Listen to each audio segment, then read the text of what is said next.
সন্ত্রাসীদের হামলায় 2 সাংবাদিক আহতের ঘটনায় নারায়ণগঞ্জ ডিসির দুঃখ প্রকাশ। তথ্য ভিডিওচিত্রে আমাদের প্রতিনিধি এস.এম. জহিরুল ইসলাম বিদ্যুৎ। নারায়ণগঞ্জের ফতুল্লায় সংবাদ সংগ্রহকালে সন্ত্রাসী হামলার শিকার হয়েছেন দৈনিক উজ্জীবিত বাংলাদেশ এর বার্তা সম্পাদক মিলন বিশ্বাস হৃদয় ও ফটো সাংবাদিক হাবিব খন্দকার।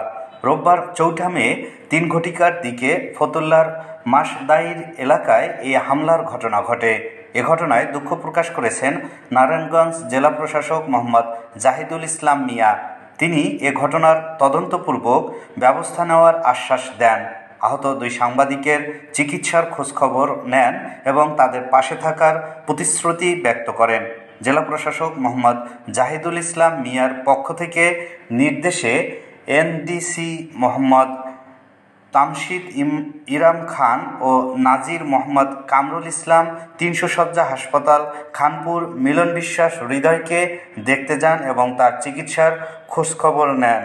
সাংবাদিকদের উপর আক্রমণকারী সন্ত্রাসীদের দৃষ্টান্তমূলক এবং খুব দ্রুত ব্যবস্থা গ্রহণ করা হবে বলে জানান, যাতে আর কোনো দিন কোনো সাংবাদিকের উপর কোনো সন্ত্রাসীরা হামলা করার সাহস না পায়।